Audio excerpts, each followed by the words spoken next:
Kosan.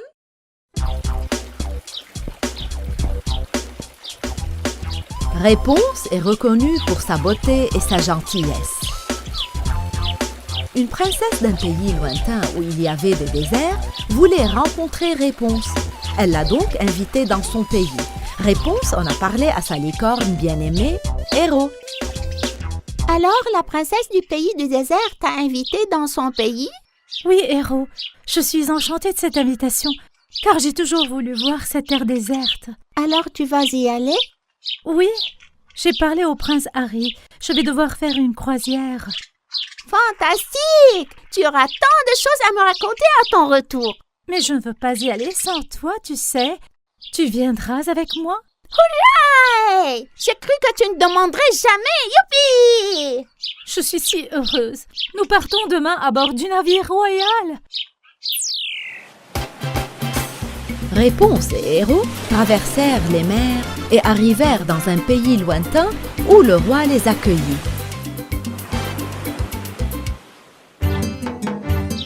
Le roi leur accorda un traitement royal.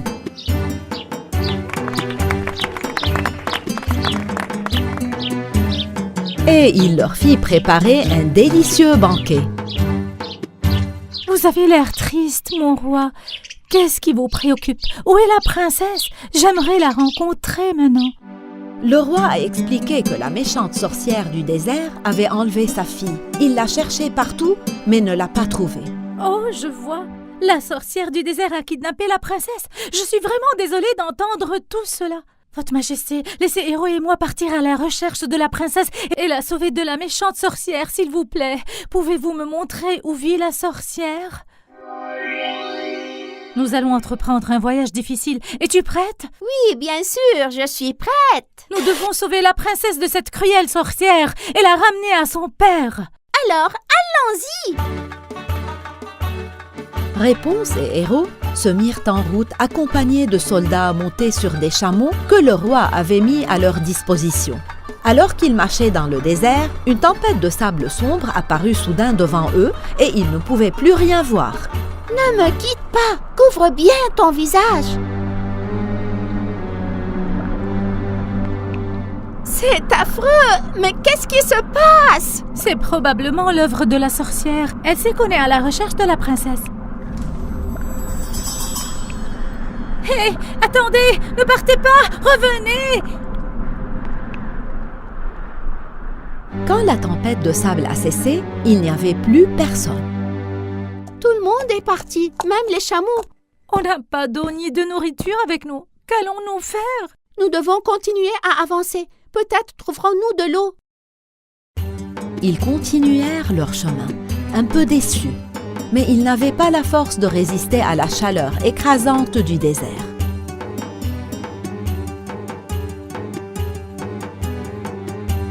Je ne peux pas faire un pas de plus. Ah! Ne perdez pas espoir, je vais vous aider. C'est un mirage. J'imagine des choses. Comment pouvons-nous avoir le même mirage? Ce n'est pas un mirage, je suis la bonne fée. Wow, comment cela a-t-il pu se produire? Hurrah! De l'eau! Youpi! Réponse et Héros ont bu de l'eau jusqu'à ce qu'elles aient étanché leur soif. La bonne fée leur a aussi dit où se trouvait la princesse. La sorcière a emprisonné la princesse dans le temple du mal. Croyez-moi, je vous aiderai à la sauver. Elles continuèrent donc leur chemin. Avec l'aide de la bonne fée, elles trouvèrent le temple du mal. Entrons, Héros! La princesse doit être à l'intérieur! Mais la sorcière savait qu'ils allaient venir. Alors elle était prête. Voyons voir, misérables gens. Je vous attendais.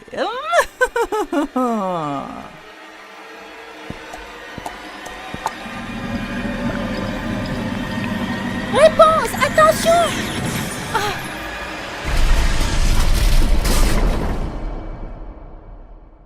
Oh non! Qu'est-ce qu'on va faire? C'est moi qui choisis ta fin. Ce sera le feu ou bien les abysses.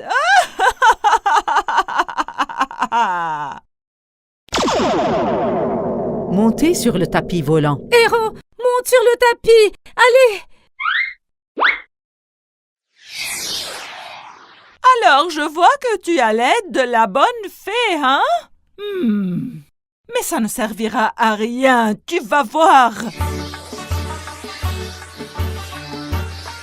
Héros a vu la princesse enchaînée à une colonne. La princesse, elle est là-bas. Allez, dépêchons-nous. Sauvons-la. La sorcière est soudainement apparue devant elle. Tu penses donc pouvoir sauver la princesse?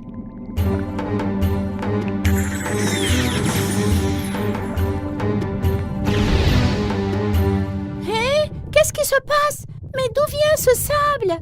Oh non, la sorcière veut nous enterrer dans le sable. Allez vite. C'est ça, ta triste fin est arrivée. Bande de misérables héros. À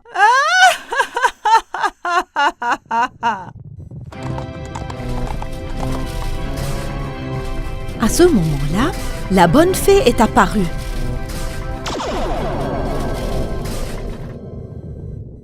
Encore une fois, vous, bonne fée. Ah! Où es-tu? Sors de ton abri. Je vais te détruire, sors! Ne t'inquiète pas, princesse. Nous allons te sauver de cette sorcière. Dépêchez-vous, la sorcière peut arriver à tout moment. Je ne peux pas déverrouiller la chaîne. Elle est verrouillée par une formule magique. Ah non! La bonne fée est venue à leur secours une fois de plus. Faites sortir la princesse d'ici, vite.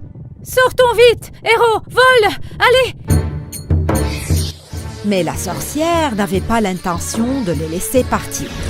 Vous ne pouvez pas m'échapper, espèce de misérable. Allez, héros, plus vite. La sorcière est à nos trousses. Prends ça. Oh, ma tête! Oh, je vois plus rien! Oh, oh, oh, oh, oh, oh, oh. À l'aide! Héros, la porte se ferme. Vite!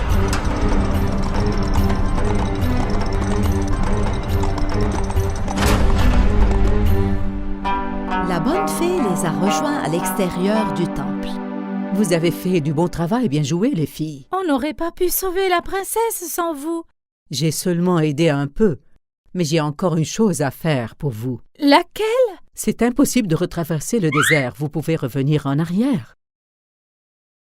Merci beaucoup pour votre aide, bonne fée.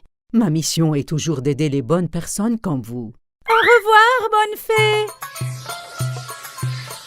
Alors, ensemble, ils s'envolèrent vers le palais.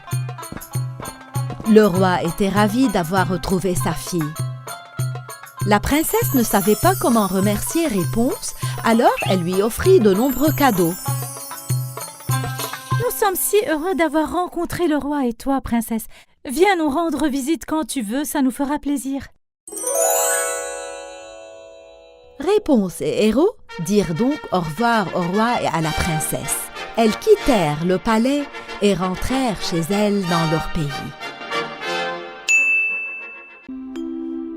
Il était une fois une jeune fille nommée Dorothée qui vivait avec son oncle Henri et sa tante M. au Kansas. Leur maison était très petite. Ils vivaient ensemble dans un chalet à la campagne. Dorothée aimait courir et jouer dans les champs avec son chien Coco. Un jour, alors qu'elle jouait dehors, le ciel s'est assorti à un orage a commencé à se former. Dans la panique, son oncle et sa tante ont commencé à fermer les fenêtres tout en appelant Dorothée. Dorothée, vite, à l'abri! Dépêche-toi, une tornade approche. Dorothée et Coco coururent vers la maison, mais juste avant qu'elle n'atteignît l'abri, la tornade se met à tourner et à faire tourner le petit chalet et les fait s'envoler de ses fondations. Coco et Dorothée tourbillonnaient avec la maison. Dorothée s'est accrochée à son petit chien en entendant que la tornade s'arrête. N'aie pas peur, Coco, ça sera bientôt fini. Finalement, la maison a atteint quelque part avec un gros bruit sourd. Après la tempête, quand tout s'est calmé, Dorothée et Coco sont sortis de la maison. Elles n'en croyaient pas leurs yeux. Elle était dans un endroit totalement différent. Tout était rempli de fleurs étincelantes et colorées. Soudain, plusieurs petites fées se sont précipitées hors des fleurs et les ont saluées. Devant elles se trouvait la reine des fées. Bienvenue Dorothée, je suis la bonne fée du Nord. Je suis venue ici avec mes fées protectrices pour te féliciter. Bonjour, Reine des Fées. Je suis très heureuse de vous rencontrer. Mais je ne comprends pas pourquoi vous me félicitez. Avec la grande tornade qui a amené ta maison ici avec toi, tu as fait fuir la méchante sorcière de l'Est très loin. Vous avez sauvé le pays d'un énorme danger. Oh, vraiment? Merci beaucoup, madame. Au moins, il y avait un avantage à ce que ma maison s'envole. Regarde ici, Dorothée, ce sont les chaussures que la méchante sorcière de l'Ouest a toujours voulu. Elle venait de s'en emparer, mais elle a dû les faire tomber en s'envolant. Porte ces chaussures tout de suite, tu en auras besoin à l'avenir. Ne comprenant pas pourquoi, Dorothée enleva ses chaussures et porta tout de suite la nouvelle paire. Ma chère fée, comment vais-je rentrer chez moi? Pouvez-vous m'aider? Je suis désolée, mais seule la magicienne d'Oz peut t'aider, Dorothée. Tu dois rentrer dans ta ville où il vit. Pour cela, tu dois suivre ce chemin, tu vois, et passer directement devant la forêt. Une fois arrivé dans la ville, tu verras le palais devant toi. Au revoir. Soudain, toutes les fées s'illuminèrent et s'envolèrent. Dorothée et Coco commençaient à marcher sur le chemin que les fées avaient mentionné. Peu de temps après, elles arrivèrent à un champ. C'était un champ de blé doré.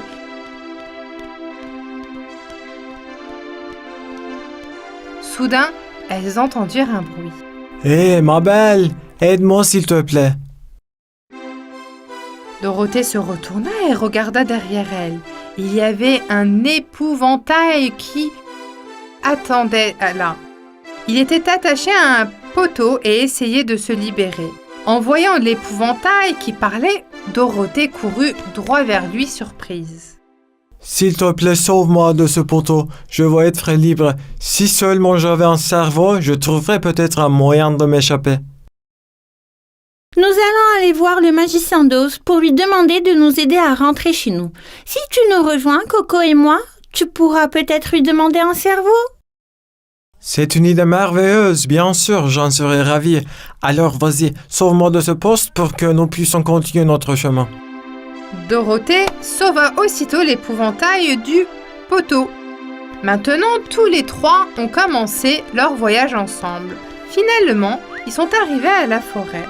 Accrochés à un arbre au bord de la route, ils virent un homme de fer blanc. Il était occupé à huiler ses vies et sifflait. Bonjour petite fille amie, où allez-vous? Dorothée lui a raconté tout ce qui s'était passé. Laisse-moi venir avec toi, peut-être qu'il me donnera un cœur. Pourquoi pas? Bien sûr, tu peux venir. Ensemble, ils ont marché un long moment. Il commençait à faire très sombre. Il faisait nuit noire. Dorothée a regardé une paire d'yeux brillants derrière un arbre. Hé! Qui es-tu? Sors de là! Fais attention Dorothée, qu'est-ce que tu fais? Et si c'était un monstre? Ce n'est pas... Ne vous inquiétez pas. Et toi?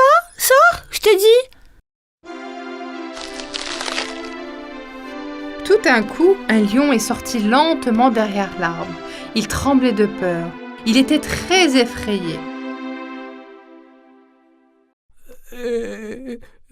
Bonjour. S'il te plaît, ne me fais pas de mal. Je suis un très bon lion et j'ai très peur. Je n'ai pas du tout confiance en moi. Dorothée était très triste de voir le lion comme ça. Ils l'ont emmené avec eux pour voir le magicien d'Oz. J'espère que tu pourras trouver ce que tu cherches là-bas aussi, monsieur lion. Quelques heures plus tard, ils atteignirent la ville et demandent la direction du palais du magicien d'Oz. Une fois qu'ils ont franchi les portes de la ville, ils ont réalisé qu'ils étaient arrivés dans un endroit incroyablement beau. La ville était entourée de lumières vives et de fleurs magnifiques. On pouvait entendre partout les gazoulis joyeux des oiseaux. Ensemble, ils se sont approchés des gardes du palais. Nous sommes venus voir le magicien d'Oz. Pouvez-vous, s'il vous plaît, lui faire savoir? Soudain, les portes du palais s'ouvrent et avec les gardes, ils apparaissent devant le magicien. Le magicien d'Oz était un charmant vieil homme assis sur un magnifique trône dans un costume très chic. Pourquoi voulez-vous me voir? Dorothée a expliqué tout ce qui s'était passé. Le vieux magicien était un homme au grand cœur. Il était très triste pour la petite fille. En fait, je peux exaucer tous vos souhaits. Cependant, la méchante sorcière de l'Ouest tient une baguette. Cette baguette est magique et incroyablement puissante. Elle brise tous les sorts que je jette. D'abord, vous devez récupérer cette baguette. Vous auriez dû envoyer vos soldats. Vous auriez peut-être pu le récupérer. Elle connaît très bien mes soldats. Elle les renvoie de la moitié du chemin quand elle les voit approcher. Comme elle ne nous connaît pas, nous devrions tenter notre chance et peut-être que nous réussirons. Tu es très courageuse, Dorothée. Je ne peux rien faire d'autre que de te souhaiter une bonne chance. J'attendrai vos bonnes nouvelles. Cette nuit-là, le magicien d'Oz les invita à rester comme ses invités dans son palais. Le lendemain matin, les 4 amis se mettent en route ensemble. Alors qu'ils approchent du château, la méchante sorcière de l'Ouest est choquée par ce qu'elle voit. Qui sont-ils? Un épouvantail, un homme de fer blanc, un roi lion aussi, et une très belle fille.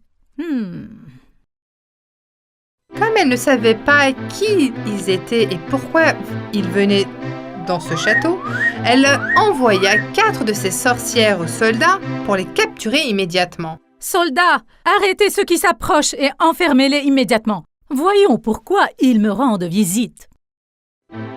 Les 4 sorcières s'envolèrent, capturèrent les 4 amis et les enfermèrent dans le donjon. Non!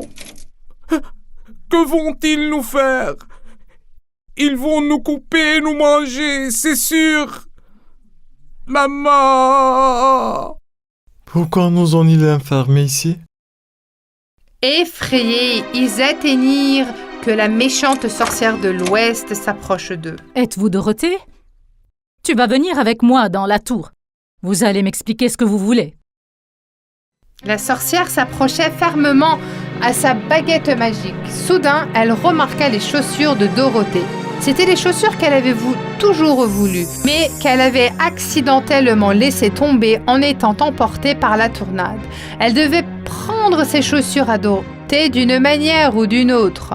Avec les chaussures, ses pouvoirs magiques devraient plus forts. Elles ont atteint le sommet de la tour, elles ont commencé à parler. Dis-moi, Dorothée, c'est ton nom, n'est-ce pas? Pourquoi es-tu venue dans mon château?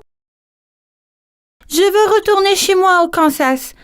C'est pour ça que je suis venue vous voir. Ils ont dit que vous étiez le seul à pouvoir le faire. Bien sûr, mais j'ai une condition. Vous devez me donner ces chaussures. Non, je ne peux pas. J'en ai besoin. Même si Dorothée ne savait pas à quoi servent les chaussures, elle se souvenait que la fée avait dit. Cette réponse mit en colère la méchante sorcière de l'Ouest et elle réalisa qu'elle ne pourrait pas prendre les chaussures simplement en parlant. Alors vous ne me les donnez pas. Je sais comment les prendre. Viens ici, toi.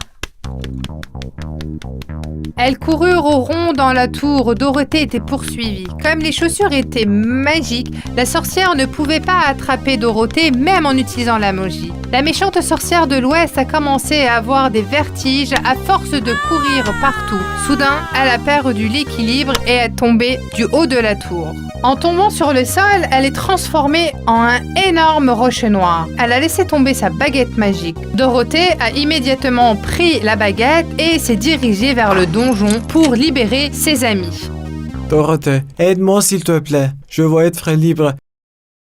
Oui, où est la sorcière? Ils ne vont pas nous manger, n'est-ce pas? Oublions la sorcière pour l'instant. Nous devons apporter cette baguette au magicien d'Oz tout de suite. En un rien de temps, ils se sont échappés du château et se sont dirigés vers le palais du magicien. Alors que le magicien d'Oz tient la baguette magique dans ses mains, un sourire se dessine sur son visage. Enfin, tout le mal a pris fin. C'est grâce à toi, Dorothée. Maintenant, venons-en aux souhaits de chacun. Avec sa baguette magique, le magicien accorde un cœur à l'homme de fer blanc.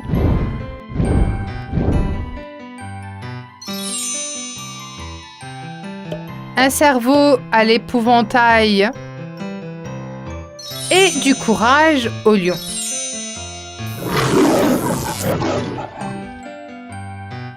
Tout le monde était rempli de joie.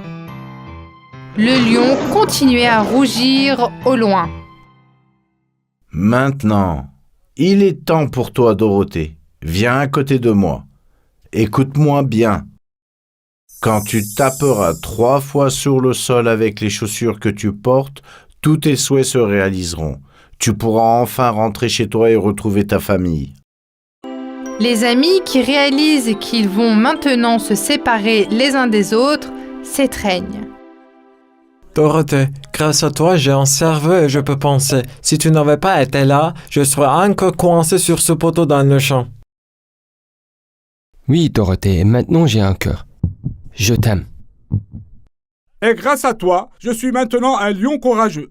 Que les autres aient peur de moi.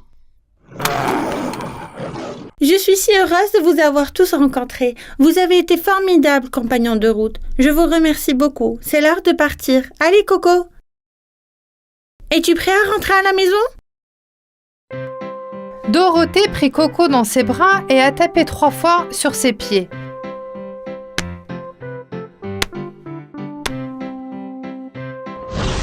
Elle s'est soudain retrouvée à la maison. L'oncle Henri et la tante M l'ont serrée très fort dans leurs bras. Elle leur a raconté tout ce qui s'était passé, mais maintenant, elle était chez elle. Elle pouvait à nouveau jouer avec Coco dans leur champ.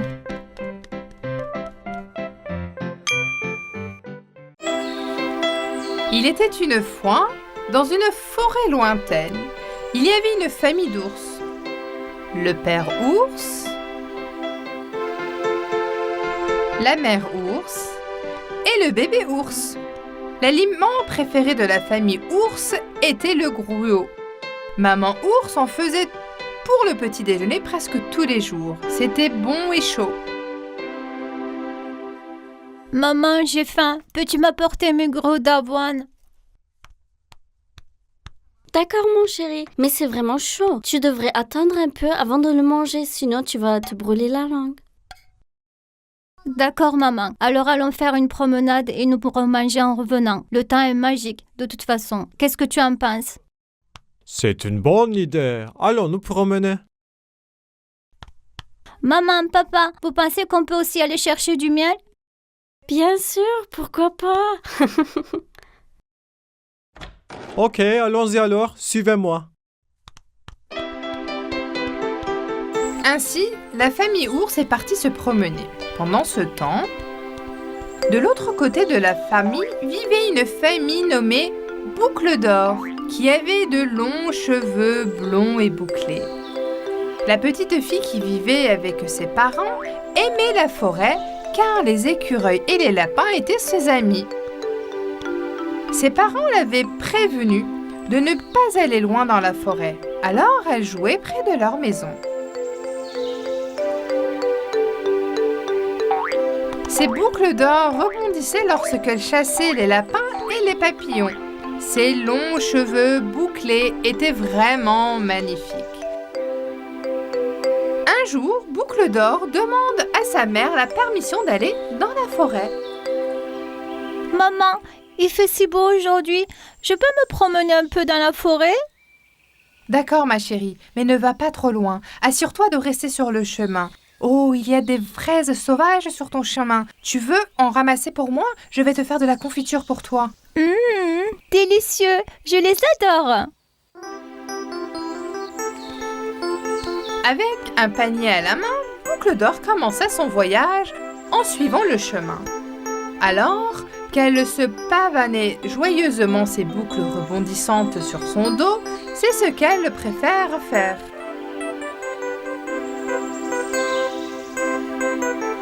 Lorsqu'elle rencontra des fraises sauvages, elle commença à en manger et à en mettre dans son panier. Que se passerait-il si j'allais un peu plus loin dans la forêt? Si je ne vais pas loin, je ne serai pas en retard. Alors, petit à petit, Boucle d'Or alla de plus en plus loin dans la forêt. Ses amis lapins la suivaient, sautillaient parmi les fleurs pendant qu'elle chantait. Ruisseau, rivière, mer et ciel, j'aimerais avoir des ailes pour pouvoir voler. Ruisseau, rivière, mer et ciel, j'aimerais avoir des ailes pour pouvoir voler. La la la la la la. La la la la la la. La la la la la la. La la la la la la. Après un moment, elle a réalisé qu'elle était perdue. Elle était inquiète et effrayée. Soudain, elle remarqua une petite maison devant elle. Je me demande à qui appartient cette maison. Elle s'est approchée de la porte et a frappé. Il y a quelqu'un ici? Eh oh, quelqu'un! Je ne pense pas qu'il y a quelqu'un à la maison. Je suis perdue et fatiguée. Alors je devrais rentrer et me reposer un peu. Je demanderai de l'aide quand le propriétaire sera rentré. Boucle d'Or a poussé la porte et elle s'est ouverte. Alors elle est entrée. C'est un si joli chalet et ça sent bon ici. J'ai tellement faim. L'arôme provenait des 3 assiettes de gruau chaud sur la table. La plus grande assiette appartenait à Papa Ours, celle du milieu à Maman Ours et la plus petite celle de Bébé Ours. Boucle d'Or prit une cuillère de la plus grande assiette et se brûla la bouche. Oh, c'est si chaud! Puis elle essaya le gruau d'avoine de Maman Ours. Oh, c'est chaud aussi, je ne peux pas manger ça. Puis elle goûta les flacons d'avoine de Bébé Ours. C'était chaud et bon. C'est ça, c'est juste ce qu'il me faut. Elle l'a terminé d'un trait. Elle a ensuite fait le cours du chalet et a vu 3 chaises dans un coin. Il y avait 3 tailles différentes. Quand Boucle d'Or s'est assise dans la plus grande, elle a réalisé qu'elle était trop dure et inconfortable. Oh, c'est trop dur et pas confortable du tout. Elle essaya alors celle de Maman Ours. Il le dit de taille moyenne et un peu dure. Non, celui-là n'est pas pour moi non plus. Elle vit la chaise de Bébé Ours qui lui convenait parfaitement. Dès qu'elle a sauté sur la chaise, elle s'est assise et Boucle d'Or est tombée par terre. Aïe, ça fait mal. J'ai failli me casser la jambe. Mais qu'est-ce que c'est que cette chaise? Elle était si fatiguée qu'elle avait besoin d'un endroit pour se reposer. C'est alors qu'elle a vu 3 lits dans la pièce voisine. C'est génial. Je vais faire une sieste. Boucle d'Or grimpa dans la plus grand lit. Oh, c'est trop haut. J'ai l'impression d'être haut dans le ciel. Laisse-moi essayer le lit de taille moyenne. Quand elle s'est allongée dans ce lit, il était beaucoup trop mou et s'est enfoncée dedans. Ce n'est pas confortable non plus. Comment quelqu'un peut-il dormir dans ce lit? Je me demande vraiment qui vit ici, qui viendront bientôt pour que je puisse m'excuser d'être entrée chez eux, dans sa permission et aussi pour les dégâts que j'ai causés. Le 3e lit appartenait à Bébé Ours. Il était juste parfait pour Boucle d'Or. Oh, enfin! Celui-ci est parfait pour moi. Je vais faire une sieste. J'espère que les propriétaires de la maison viendront avant la nuit et m'aideront à retrouver le chemin de la maison. Elle s'est tout de suite endormie.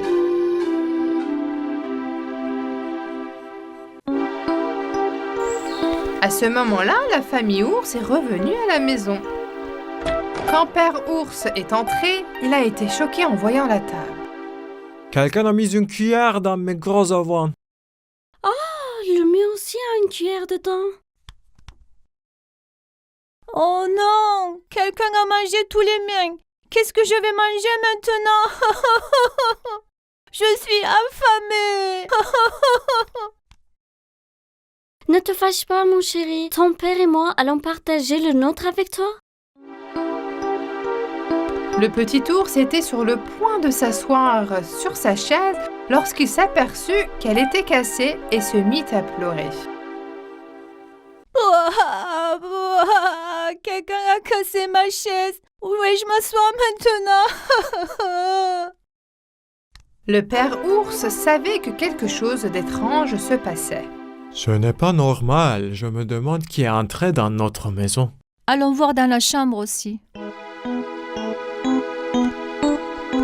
Ils entrèrent tous dans la chambre et virent Boucle d'Or endormi dans le lit de Petit ours.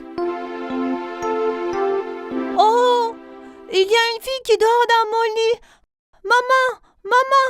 Réveille-la maintenant! Boucle d'Or entendit le cri de bébé ours et se réveilla immédiatement. Oh là là, tu es si belle. Quand Boucle d'Or vit 3 ours devant elle, elle a eu tellement peur qu'elle a sauté du lit et s'est enfuie par la porte pour aller dans la forêt. Je suppose qu'elle pensait que nous allions lui faire du mal. Regardez, elle a oublié son panier rempli de fraises sauvages. Pauvre fille. Boucle d'Or a couru si vite et par chance, elle a retrouvé le chemin de la maison. Elle frappa à la porte en pleurant. La mère de Boucle d'Or entendit sa voix et ouvrit la porte. « Où étais-tu, Boucle d'Or? Je me faisais du souci pour toi. Que t'est-il arrivé ?» Boucle d'Or raconte à sa mère tout ce qui s'était passé. « Maman, je suis vraiment désolée. Je ne te désobéirai plus jamais. » Sa mère l'a embrassée et a essayé de la calmer. Boucle d'Or n'arrêtait pas de pleurer et de s'excuser. « Ne t'inquiète pas, tu es à la maison et en sécurité maintenant. » Oh non, j'ai oublié de m'excuser auprès de la famille ours, mais j'avais tellement peur. C'était la première fois que je me retrouvais face à face avec des ours. Ne t'inquiète pas, mon cœur. Je parie qu'ils savent que tu as couru parce que tu avais peur. À partir de maintenant, ne t'éloigne plus jamais de la maison. D'accord, maman, je te promets.